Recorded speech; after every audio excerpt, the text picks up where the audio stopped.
Hey, good morning. This is Joe from Citrus County Porch Life, bringing you a daily word for men for December 14th, 2024. And the word for today is unwavering. It's a little cold out here. I put my sweatshirt on. It's not so much the real temperature, but there's a strong wind. And I was getting goosebumps on my arms, so I got shorts on, but I just threw a sweatshirt on. And the word for today is unwavering. Free youthful passions and pursue righteousness, faith, love, and peace, along with those who call on the Lord from a pure heart. And that is second letter to Timothy, chapter 2, verse 2, English Standard Version. He was determined to influence him. His best offer came when he asked him to stay overnight at his place. His house was cool with cars, posters, videos, and other fun things to do. When his friends came over, he showed him his room, and that was the start of things falling apart. His buddy said if he wanted him to stay, he had to take down the poster of the topless girl. He did. When they went to watch a video, he pulled out something risque, and his friend was resolute. If you put that on, I'll leave. And all the things he thought were cool were not to this guy. What made him so firm? The boy had talked about Jesus, and as the weekend went on, he realized this kid was unwavering in his faith. When they get hold of Christ, we are determined to keep him. He actually keeps us, but our best effort to remain in him is to stay separate from the world and free from the love of what it offers.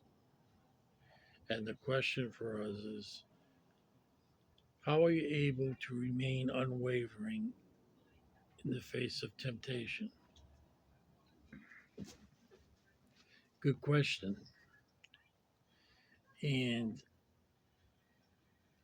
to be very honest, I'm not always successful in being unwavering to temptation. And I can't speak for anyone else, but the Word of God tells me all have sinned and fall short of the glory of God. So we're all tempted, and sometimes we fail. But we get back up, confess, and hope to do better the next time. So I'm not absolutely unwavering. The only one that was like that was Christ, and I'm not Christ. How are you able to remain unwavering in the face of temptation? Well, it takes a lot of prayer every day, reviewing what I've done wrong and praying to God that I can improve. And for me, keeping close to the Word, it's something when you continue to read the Bible every day, or almost every day, at least as long as you can. And you come up and you see these situations where people are tempted, and you see the struggle, especially in the Old Testament with people, and they just fail. They tend to do things wrong. I mean, even Solomon, with all the wisdom that he had all those wives who worshipped idols, and he had to know what was going on, and he permitted it. And the greatest mind that God has ever produced, he just failed.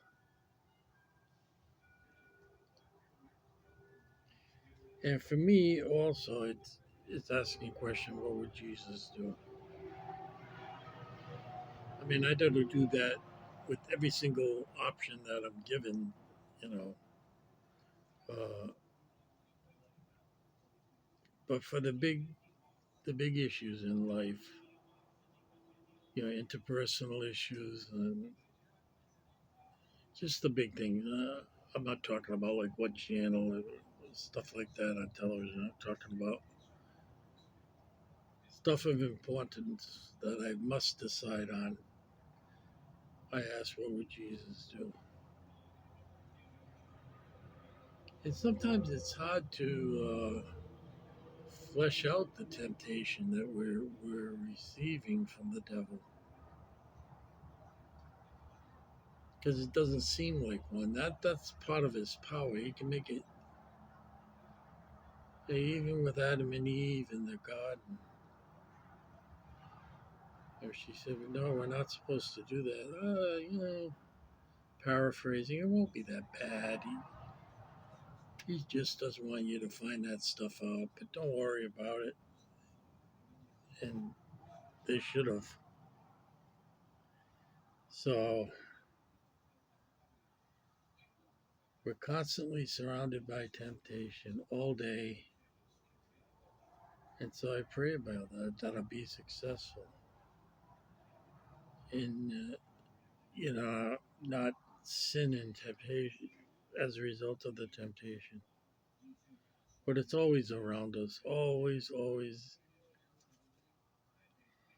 Satan is the prince of this realm, and he's an expert at temptation, puffing us up, making us feel good. You deserve it. It's almost like me. I've mentioned before I'm a type 1 diabetic, and I have passed my expiration date for guys my age that have had diabetes practically their whole life, and uh, there's always temptation out there. Now, I used to walk down the frozen food aisle, and all the lights in the different frozen food compartments were always on, so I just didn't notice it really. But now what they have, if there's no one in that aisle, all the lights shut off, and as you go by, something like the Twilight Zone, if you go by the freezer case, the light comes on. So you notice it. At least for me, I notice it when it comes on. And, I'll see a double chocolate Magnum bar and think, oh, just one of them wouldn't be too bad. And I mean, that's the way my mind works because I want it. And I can say I haven't had one in over a year and a half. It's got too much sugar in it. And it will only cause me problems. There won't be anything good coming out of it, which is usually the case in being tempted by Satan and committing a sin. There's unforeseen effects, and so I don't want to ramble, but I think you get my point that temptation is tough. We face it all the time. Our God has to be up, and we've got to be strengthened by prayer and the Word of God. And any other way you can think of strengthening yourself, keep in contact with God, meaning be very prayerful all the time. And so have a safe and holy day. God bless.